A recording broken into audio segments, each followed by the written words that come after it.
মা বাবা গরিব মানুষ, জায়গা জমি বিক্রি করে সৌদি আরব পাঠায় দিছে, যাও গা বাবা।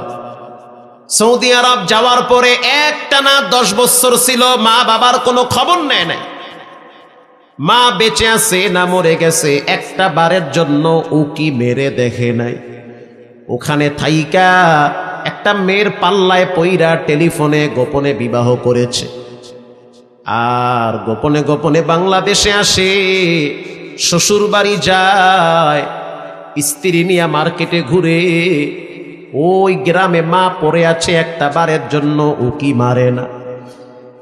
শেষ সর্বশেষ যেই ঘটনাটা, যুবক হজ করার জন্য বাইতুল্লাহর চতুর্দিকে এহরামের কাপড় পরে লাব্বাইকের আওয়াজ দিতেছে, কলিজার ভিতরে শান্তি নাই। কেউ যদি মা বাবার সাথে সম্পর্ক খারাপ রাখে, আল্লাহর পক্ষ থেকে প্রথমে তার কলিজায় কোনো শান্তি থাকে না, কসম খোদার। আর যদি মা বাবার সাথে সম্পর্ক ভালো থাকে, হে যদি 13টাও বিয়ে করে, সে যদি ফাঁসির আসামিও হয়, হাসতে হাসতে জীবন কাটায়, আনন্দ আছে। আব্বা আম্মার সাথে গুড কালেকশন, এর চেয়ে বড় নিয়ামত কি হতে পারে? হে যুবক, তোমার ব্যবহারের কারণে তোমার মা বাবা গোপনে গোপনে কান্দে। কেন তুমি কান্দাও? তুমি কেমন সন্তান যে তোমার খারাপ চরিত্রের কারণে তোমার আব্বা আম্মা রাত্রিবেলা যায় না মাঝে আল্লাহর দরবারে সেজদায় পড়ে কান্দে? আব্দুল করিম যুবক দেখলো এতবার লাব্বাইকের আওয়াজ দেই, তারপরও তো শান্তি লাগতেছে না, কি হয়েছে? এবার জমজমের পানি দাঁড়াইয়া পান করার পরে তাকায়া দেখতে আছে মিশরের এক যুবক তার মারে ঘাড়ে কইরা লাব্বাইকের আওয়াজ দিতেছে। সুবহানাল্লাহ, এগুলো তো আমার চোখে দেখা।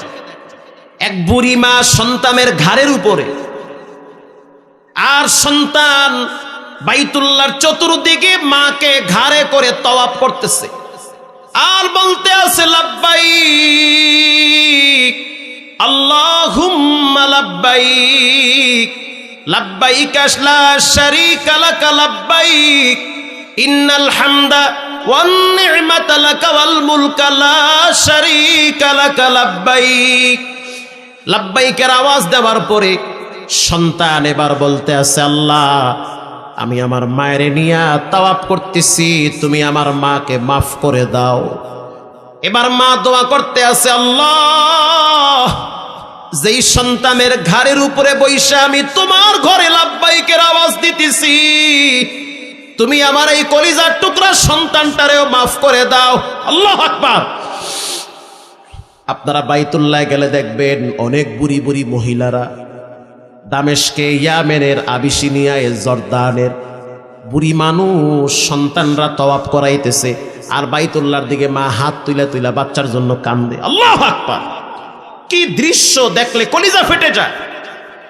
এবার এই যুবক হেরেমের সিঁড়ির গোড়ায় বয়া বয়া কান্দে। হবিগঞ্জের একজন আলেম ছিল, তিনি মারা গেছে। তিনি বলতে আছে, যুবক তুমি কেন কাঁদো, কি হয়েছে? বলে, হুজুর আমার বাড়ি তো বাংলাদেশে, শান্তি পাইতেছি না, অস্থির লাগতেছে। এবার প্রশ্ন করলো, আব্বা আম্মা কি বেঁচে আছে? বলে, আমার আব্বা নাই, শুধু মা বেঁচে আছে শুনছি, অনেকদিন কোনো দেখা সাক্ষাৎ নাই। ওই আলেম বলল, কপাল পোড়া সন্তান, জানো না কেউ যদি মা বাবার সাথে খারাপ আচরণ করে, সম্পর্ক নষ্ট করে, মৃত্যুর আগে জবানে কালেমা আসবে না, ভিতরে শাস্তি পাওয়া লাগবে, মরার পরেও শাস্তি আবার রেডি আছে। তোর মায়ের সাথে কালেকশন কেমন? বলে, হুজুর খুব খারাপ, আমি কেন জানি নষ্ট হয়ে গেছি মেয়েদের পাল্লায় পড়ে। ওই আলেম বলল, হজ করা লাগবে না, তাড়াতাড়ি ভিসা কইরা বাড়ি যা, টিকিট কাইটা। এই যুবক আব্দুল করিম নাম, বাড়ি হলো বরিশাল বাখেরগঞ্জে। ওখান থেকে টিকিট কেটে বাংলাদেশে আসলো। 10 বছর পরে গ্রামে গিয়ে দেখতে আছে কাউকে পরিচিত মনে হয় না। রাস্তাঘাটের পরিবর্তন, ঘর বাড়ির পরিবর্তন। বাড়ির কাছে একটা দোকান ছিল, দোকানের কাছে গিয়ে দেখলো দোকানদারও তো বুড়া হয়ে গেছে। দাঁড়ায় বলতে আছে, আপনি কি আমারে চিনেন? বলে, না চিনি না। 10 বছর পর কেমনে চিনবে? এবার পরিচয় দিল, আমি হলাম আব্দুস সত্তার মেয়ার বড় সন্তান। দোকানদার তাকাইয়াস, বলো কি তুমি? বলে হ্যাঁ, আমি হলাম আব্দুস সাত্তার সাহেবের বড় সন্তান। তোমার বাপ না জমি বিক্রি করে তোমার সৌদি আরব পাঠাইছে? বলে হ্যাঁ। তোমার আব্বা তো শেষ বয়সে স্ট্রোক করে প্যারালাইজ হয়ে বিছানায় পড়েছিল প্রায় 5 থেকে 6 বছর, কামাই করতে পারে না। এলাকার মানুষ সাহায্য সহযোগিতা কইরা কোনো মতে রাত দিন পার করাইতো। এই গত কয়েক বছর আগে তোমার বাবা তো মারা গেছে। ওই তাকায় দেখো তোমার আব্বার গোরস্থান। সন্তানের বিবেক বুদ্ধি জাগ্রত হয়েছে, আমি কি করলাম? আমার জিন্দেগির গোড়া আমি কেন কাইটা দিছি? এবার বলতে আছে, ও মুরব্বী, আমার মা কেমন আছে একটু বলেন। সন্তান, তোমার মা তো শেষ বয়সে অন্ধ হয়ে গেছে। তোমার জন্য কানতে কানতে এই রাস্তা দিয়া রাত্রিবেলা হাঁটতো আর তোমার কথা বলতো। আমার দোকানের সামনে আইসা বলতো, দোকানদার আমার সন্তানটারে একটু টেলিফোন করেন, আমি আমার সন্তানটার কথা শুধু শুনতে চাই। এত কষ্ট করে যেই সন্তানটারে আমি লালন পালন কইরা বড় বানাইছি, নিজে মুরগির ডিম খাই নাই, মুরগির ডিম বিক্রি করে টাকা জমা করছি, গরুর দুধ বিক্রি কইরা টাকা জমা কইরা রাখছি আমার সন্তানের জন্য। গরু ছিল 2-3টা, তাও ওর বাবাই বিক্রি কইরা টাকাগুলা জমা কইরা বাড়ির ভিতরের জায়গা বিক্রি কইরা সৌদি আরব পাঠাইছে, সৌদি আরব পাঠাইছি। একটু টেলিফোনে বলেন আমার সন্তানটার খবর কেমন আছে। আমি তোমার মাকে বলছি, তোমার সন্তানের সাথে আমার দেখাও হয় না, কথাও হয় না, নাম্বারও নাই, ওই দেশে কোনো যোগাযোগ হয় না। তোমার মায়ের মাঝে মাঝে দেখতাম মসজিদের পিছনে দাঁড়াইয়া দাঁড়াইয়া মসজিদের পিলার ধইরা চোখের পানি চাইরা কাঁদতো আর বলতো, আল্লাহ, এই না তোমার ঘর, তুমি আমার সন্তানটাকে আমার দিকে ফিরাইয়া দাও।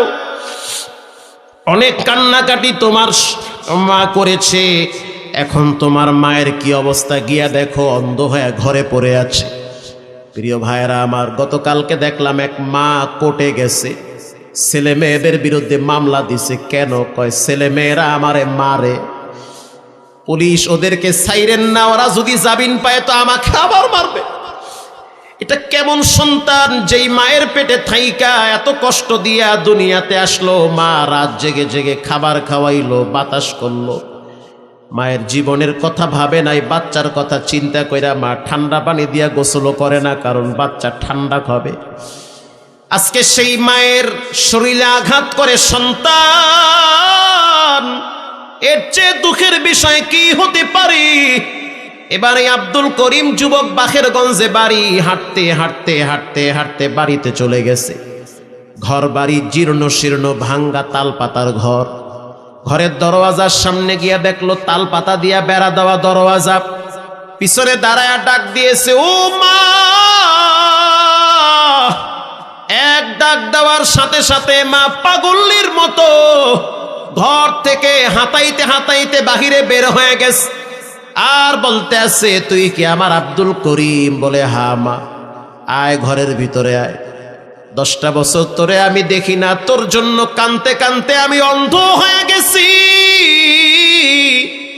চোখের পাওয়ার কমে গিয়েছে, চিকিৎসা করতে পারি নাই, কারণ টাকা নাই।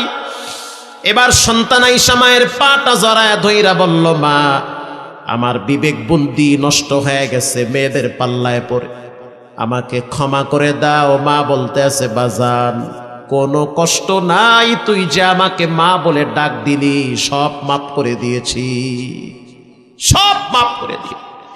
এখানে যাদের বাবা আছে, গোপনে আসতে বাবার পা ধইরা ক্ষমা চায়া নিয়েন। আর যদি এখানে বসা থাকে, কাছে গিয়ে একটু হাত ধইরা মাফ চান, যে আব্বা মাফ করে দিয়ে না আমার, এতটুকুন বললেও তো আব্বায় মাফ করে দিবে। যদি বাপ না থাকে, আপন ভাই যাদের বসা আছে, কাছে গিয়ে একটু মাপ চান। বড় ভাইয়ের শরীর থেকে বাবার ঘেরান আসে রে যুবক। আব্বা আম্মা এমন এক সম্পদ, এখন বেঁচে আছে মূল্যায়ন করো, মইরা গেলে কান্দা পাবা না। গোপনে ঘরে গিয়া চুপচাপ মায়ের পাটা ধইরা মাপ চায়া নিও। আল্লাহ পাক কোরআনে বলেন ওয়াহনান আলা ওয়াহাদি ওয়া ফিসল, কষ্টের পর কষ্ট তোমার মা তোমার জন্য করেছে রে ভাইরা আমার। এজন্য মা বাবার সাথে জীবনে আর কেউ বেয়াদবি করব না, আব্বা আম্মার চোখের পানি ঝরাবো না, আর কখনোই মা বাবার সাথে দুর্ব্যবহার করব না। মা বাবার কবরের পাশে একটু দাঁড়ায় দোয়া করব। জীবনে নামাজ ছাড়বো না, হারাম খাবো না, আব্বা আম্মার হক নষ্ট করব না। দিলটা যদি সহি থাকে তওবার নিয়াইতে দুইটা হাত আল্লাহকে দেখায়া দাও। তুমি দুনিয়াতে আসছো তোমার আব্বা আম্মার মাধ্যমে। ওয়া ওয়াসাইনাল ইনসান বিওয়ালিদাই, এখানে আল্লাহ মায়ের কথা বলছেন। ও দুনিয়ার সন্তানেরা, খবরদার খবরদার, মা বাবার সাথে বেয়াদবি করবা না। রহমতের ডানা বিছায়া দাও, মায়ের চেহারার দিকে তাকাও। যদি মায়ের চেহারার দিকে রহমতের নজরে তাকাও, আল্লাহর রাসূল বলেন কবুল হজের সওয়াব আমলনামায় জমা হয়ে যাবে। ওই যে বাবায় বুড়া হয়ে গেছে, গোপনে তার পকেটে 200 টাকা ঢুকায়া দেন। আপনার স্ত্রীর সাথে আপনার মায়ের সাথে ঝগড়া লাগে, এটাও সত্য। আপনার মা বুড়ি হয়ে গেছে, কথার ব্যালেন্স ঠিক থাকে না, এটাও সত্য। আপনার মা গালাগালি করে, এটাও সত্য। আপনার মা আপনার স্ত্রীর উপরে জুলুম করে, এটাও সত্য। এখন আপনি করবেন কি? সাবধান, কি করবেন আমার কাছ থেকে শুনে নেন। মা যতই বেইনসাফি করুক, তারপরও আপনি তার পেটে ছিলেন। আল্লাহ কয় ওয়াহনান আলা ওয়াহানি ওয়া ফিসল, কষ্টের পর কষ্ট তোমার মা তোমার জন্য সহ্য করেছে। মাহমুদুল হাসান, তুমি না এখন মোটা তাজা লম্বা হয়ে গেছো, এক সময় ট্যাবলেটের মতো ছিলা, কিচ্ছু ছিল না। আল্লাহু আকবার। ছোট্ট মায়ের পেটের ভিতরে ছিলা, যখন পেটের ভিতরে আমি আল্লাহ তোমাকে দিয়েছি, রূহ দিয়েছি, তখন তোমার হাত পা নড়াচড়া শুরু হয়ে গেছে। ওয়াহনান আলা ওয়াহনি ওয়া ফিসল, কষ্টের পর কষ্ট তোমার মাকে তুমি দিয়েছো। পা দিয়া লাথি মারছো, মায়ের কলিজায় গিয়া আঘাত করেছে। হাত দিয়া ঘুষা মারছো, মায়ের কলিজায় গিয়া লাগছে। লম্বা টাইম তোমার মা বমি করে করে করে করে মুখ থেকে রক্ত বের হয়ে গেছে। তোমার বাবায় তো ঘুমায়ছিল, তোমার মা তো ঘুমায় নাই, পাখা দিয়া তোমারে বাতাস করছে। শুধু তাই নয়, শীতের দিন তোমার মা মজার একটা ঘুম দিয়েছিল, তুমি ঘুমের ভিতরে প্রস্রাব করে দিয়েছিলে। ওই তখন তোমার তো বউ আর আহে নাই, তোমার শাশুড়ি দরদি নাই, শ্বশুর নাই, বন্ধু বান্ধব নাই। যেই মহিলাটা তোমারে পেটে রাখছে, ওই মহিলাটা বুঝতে পারছে তুমি প্রস্রাব করে দিয়েছো। এবার মা তোমার প্রস্রাবের খেতার ভিতরে নিজের পিঠটা লাগায় দিছে, তোমাকে বুকের উপরে শোয়াইয়া গরম কাপড় দিয়া ঢাকনা দিয়া রাখছি। খবরদার নেমুখ হারাম গাদ্দার, ওই মায়ের সাথে বেয়াদবি করবি না, বেয়াদবি করবি না। মা যদি পতিতালয়ের বেশ্যাও হয়, তারপরও মায়ের সাথে দুর্ব্যবহার করা নিষেধ করে দিয়েছেন কে? আব্বা যদি সমাজের ভিতরে সবচেয়ে নিকৃষ্ট মানুষ হয়, তারপরও তোমার বাপ পৃথিবীর সময় যদি বলে তোমার আব্বা খারাপ, তুমি বলবা তোমার আব্বা ভালো। তোমার আব্বা যদি অপরাধ করে, বিচার করবেন আল্লাহ, খবরদার তুমি বিচার করতে যাইও না। তোমার মা বাবা বুড়া বুড়ি হয়ে গেছে, গোপনে তাদের কাছে মাপ চাও, ক্ষমা চাও। রিদার রব্বি ফিল ওয়ালিদ, মা বাবা যদি ফিরদাল ওয়ালিদ, মা বাবা যদি খুশি হয়, আল্লাহ খুশি। মা বাবা যদি বেজার হয়, তো আল্লাহ বেজার। এই যুবক, যারা সম্পদওয়ালা হতে চাও, আমার কাছ থেকে কথা শোনো। যারা সম্মান পেতে চাও, আমার কাছ থেকে শুনো। বউ চলে গেলে বউ পাওয়া যায়। একবার মা যদি 5 কাপড়ের প্যাকেট হয়, জীবনে আর কোনোদিন তাকে আর সামনে আনতে পারবে না। শ্বশুর শাশুড়ি চলে গেলে পাওয়া যায়, কিন্তু আব্বা আম্মা চইলা গেলে আর পাওয়া যায় না। গত পরশুদিন আমি কুমিল্লায় বয়ান করছি, বয়ান শেষ হওয়ার পরে গাড়িতে বসছি, আল্লাহর কসম হাতে আমার কোরআন, গ্লাসের সামনে এক বুড়া মানুষ দাঁড়ায় দাঁড়ায় কাঁদতেছে। কেন কাঁদেন? বলে আমার সন্তানটার জন্য একটু দোয়া চাই। কি দোয়া? বলে আমার সন্তান হুজুর নষ্ট হয়ে গেছে, এসএসসি পরীক্ষা দিতেছে, একটা মেয়ের পাল্লায় পড়ে আমাদেরকে আর মূল্যায়ন করে না, কথাও শোনে না। যেই মেয়ের পাল্লায় পড়ছে সেই মেয়েটা বেশি ভালো না। এরকম ঝামেলা ঘরে ঘরে আছে না নাই? শান্তি পাবা না। ডাইনে বামে তাকায় দেখো, জ্বলতে আছে সংসারে, জ্বললে বুড়ে মরতে আছে, শান্তি নাই, শান্তি নাই। আব্বা আম্মার সাথে গুড কালেকশন রাখো, ন্যাংরা কালা বউ যদি আইনা দেয় ওটার ভিতরে আল্লাহ শান্তি রাখছে। কথা ঠিক না বা ঠিক? ওটার ভিতরে শান্তি আছে। প্রিয় ভাইয়েরা আমার, মায়ের সাথে সম্পর্ক ভালো রাখলে কি হয়? এবার ছোট্ট একটা ঘটনা শুনেন, কষ্ট হবে। আল্লাহর হাবিব সাহাবায়ে কেরামদেরকে নিয়ে বয়ান করতেছে। ইন দি মিন টাইমে হযরত আবু বকর সামনে আসছে, একটু পরে হযরত আলীও সামনে আসছে। আল্লাহর রাসূল হযরত আবু বকর, আলী, হযরত ওমর, হযরত আলী দুইজনকে আড়ালে নিয়ে গেছে। নেওয়ার পরে বলতে আছে, ও ওমর, ও আলী, শুনে নাও, আমার ইন্তেকালের পরে তোমাদের সাথে একজন ব্যক্তির দেখা হবে, তার নাম হলো ওয়াইসুল করনি। ওয়াইস করনি, তার বাড়ি হলো ইয়ামেনে, তার বাড়ি হলো ইয়ামেনে করায়ান নামক এলাকায়। আমার দুনিয়ার থেকে বিদায় হওয়ার পর সে কিন্তু এখানে আসবে, আর যদি তার সাথে তোমাদের দেখা হয় তাহলে তোমাদের জন্য দোয়া চাবে। আল্লাহু আকবার! তোমাদের জন্য দোয়া চাবে। আলী, তোমার জন্য দোয়া চাও। রাসূলুল্লাহ শিখায়া দিতেছে, ওমর, তোমার জন্য দোয়া চাবে, আমার উম্মতের জন্য মাগফিরাত কামনা করতে বলবে। সুবহানাল্লাহ! ওয়ুনুল হিকায়াতে এসেছে। প্রিয় ভাইরা আমার, আল্লাহর হাবিব দুনিয়ার থেকে বিদায় হওয়ার পর হযরত ওমর অপেক্ষায় আছে, দেখি ইয়ামেন থেকে কোন গ্রুপ মক্কায় আসে, মদিনায় আসে। দীর্ঘদিন খোঁজাখুঁজির পর যখন পাচ্ছে না, হযরত ওমর যেই বছর দুনিয়ার থেকে বিদায় হয়ে যাবে ওই বছর তিনি হজের সফরে গিয়েছে, সাথে হযরত আলী।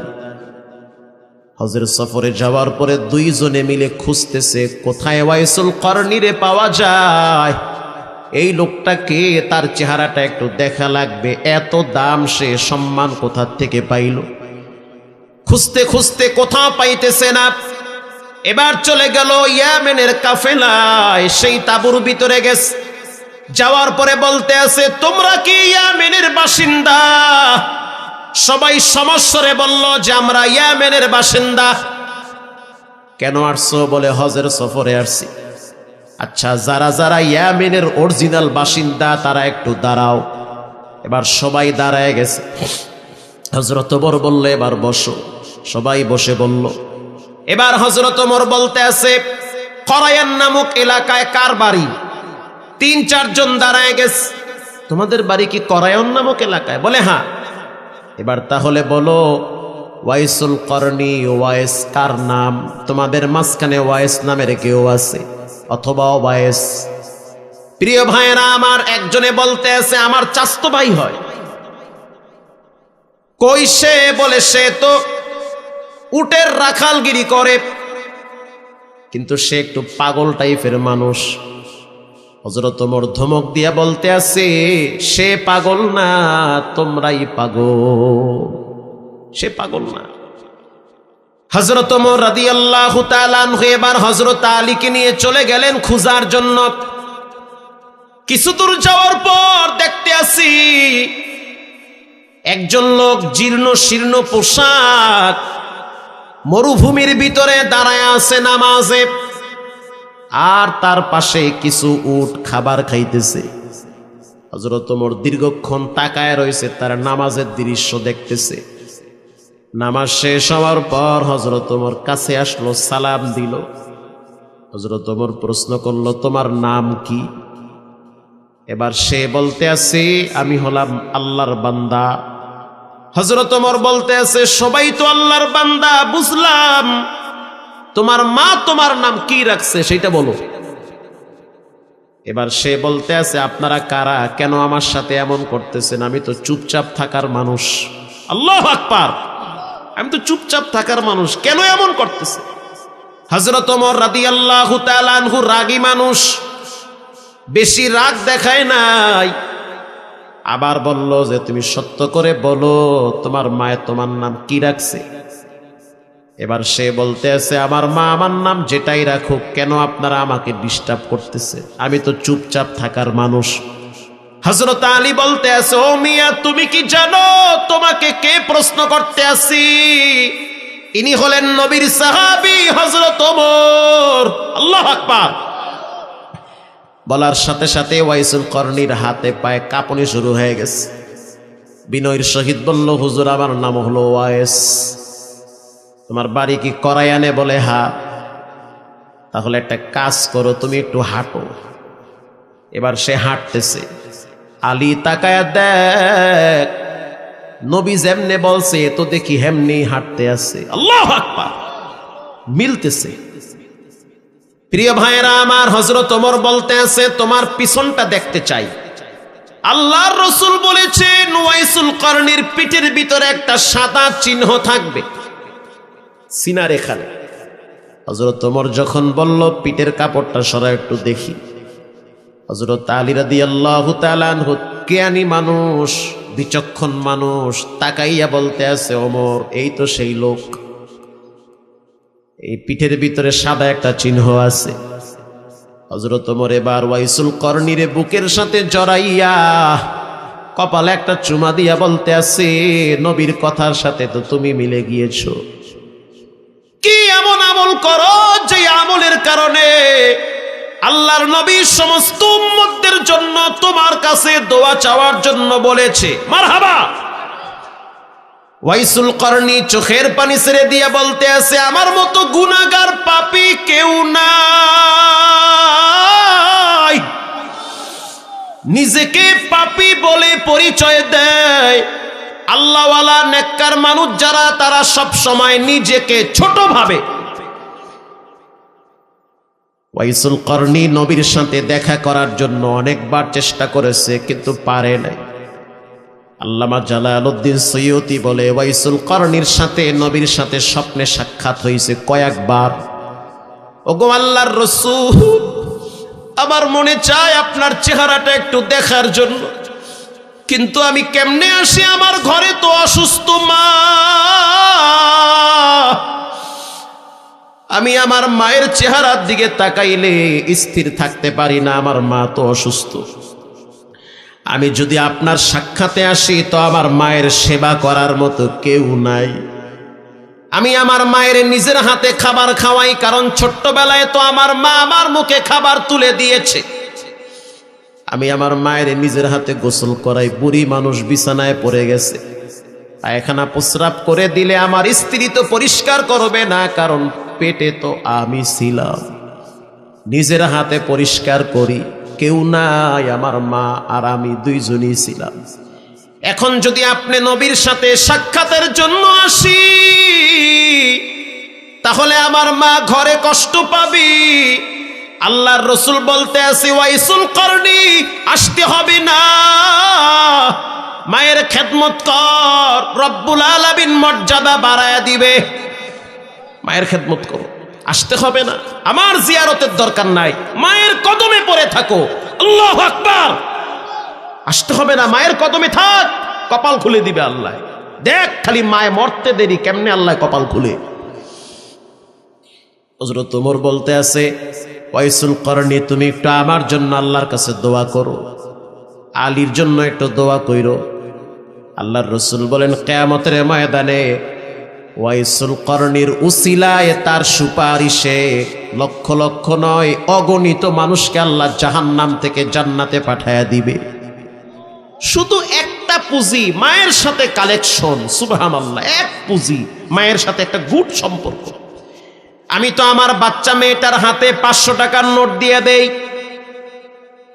বাচ্চা মেয়েটাকে বলি, খবরদার তোমার মা যেন না দেখে, কারণ তোমার মা তো আমার মায়ের রক্তের কেউ না। কথা কন না কা? তোমার মা তো আমার মায়ের রক্তের কেউ না। অতএব কিছু টাকা পয়সা দিলে মহিলা মানুষ একটু জ্বালা যন্ত্রণা হতেই পারে। বাচ্চা মেয়েটাকে বলি, আম্মু তুমি 500 টাকা তোমার দাদিরে দাও। তো বাচ্চা মেয়েটা দাদির হাতে গিয়া কয়, লও টাকা। কে দিয়েছে? আব্বু দিয়েছে তোমাকে দেওয়ার জন্য। তখন আমার মাকে দেখি বাচ্চাটারে জড়ায় ধইরা কপালে চুমা দিয়া বলে, তোর মায়ে কি জানে? কয় না, জানে না। কথা না কর দরকার নাই, আব্বু না বলছে। তখন আমার মার চোখের দিকে তাকায় দেখি জানলার ফাঁক দিয়া মায়ের চোখের পানি বায়া বায়া পড়তেছে। বুঝতে আর বাকি নাই, দোয়া কবুল হয়ে গেছি। আমার মারও মনে চায় তার আপনজনদের বাড়িতে বেড়াইতে যাবে। আমার মারও মনে চায় আরো 2-3টা বোনের বাড়িতে বেড়াইতে যাবে, কিছু মজা নিয়ে যাবে। ওখানে তো 2-3টা নাতি আছে, মায়ের টাকা পাবে কোথায় তুমি আমি না দিলে? তোমার ঘরে খায়, তোমার ঘরে থাকে, তোমার আব্বারে কেন টাকা দাও না? নিমুখ হারাম গাদ্ধা, বয়স তোমারে ফুরিয়ে যাবে, একদিন বুঝবা কত ধানে কত চাউল। গোপনে টাকা দাও, 1 মণ ধান বিক্রি করে 1000-2000 টাকা আব্বার বাম পকেটে ঢুকায়া দাও। বলো, আব্বা আপনার মন মতো করে খরচ করেন। যেই দোয়াটা করবে, ক্যান্সার হয়ে মরবা না, স্ট্রোক করে মরবা না, হঠাৎ বিপদ হবে না। আরশের মালিক কঠিন মুসিবত থেকে নিজ কুদরতি হাতে তোমাকে বাঁচায়া দিবে। আব্বার দোয়া, মায়ের দোয়া কারেন্ট লাগে যাবে। গতকাল শবে বরাতের রাত বয়ান করছি নীলফামারী বাস স্ট্যান্ডে। হাজার হাজার মানুষের সামনে বলছি, হে যুবক, সম্মান যদি পাইতে চাও, ইজ্জত যদি পাইতে চাও, মা বাবার কদম ধরে থাকো। মা বাবা খুশি তো রব খুশি, মা বাবা বেজার তো রব বেজার। এবার হযরত আলী বলতে আছে, ওয়াইসুল করনি, তোমার তো সুন্দর কোনো জামা নাই, আমি তোমার জন্য মদিনার মক্কার বাজার থেকে একটা জামা নিয়ে আসি। ওয়াইসুল করনি বলতে আছে, এই দুনিয়ার মুসাফিরের নতুন কোনো জামার প্রয়োজন নাই, তোমার জন্য কিছু খাবার নিয়ে আসি। তুমি না নবীর কলিজার টুকরা, তোমার চেহারার দিকে তাকাইলে মনে হয় তুমি জান্নাতি মানুষ, কিছু খাবার নিয়ে আসি। ওয়াইসুল করনি বলতে আছে, ব্যাগের ভিতরে খেজুর আছে, পানি আছে, শুকনা খাবার আছে, লাগবে না। এবার হযরত ওমর বলতে আছে, আমারে কিছু বয়ান করেন, কিছু উপদেশ দেন, কারণ আমিও তো কবর পথের যাত্রী, জানি না কোন দোকানে কাপনের কাপন চলে আসছে, জানি না কোন মসজিদের পালকি রেডি হয়ে গেছে, কিছু বয়ান করেন আমারে। এবার ওয়াইসুল করনি বয়ান করলো শুধু 1টা-2টা। বলেন কয়টা? 1 নম্বরে, ওমর শুনে নাও, দুনিয়ার বোঝাটাকে হালকা করে দাও। দুনিয়ার বোঝা, টাকা পয়সা, দল ক্ষমতা, নেতা নেত্রী, এই সেই, এই ঝামেলার থেকে নিজেকে একটু সেফ রাখো, কারণ তোমার আসল বাড়ি হলো আল্লাহর জান্নাতে। এই দুনিয়ার মাইর পেছে পইরা আখেরাত নষ্ট করা যাবে না।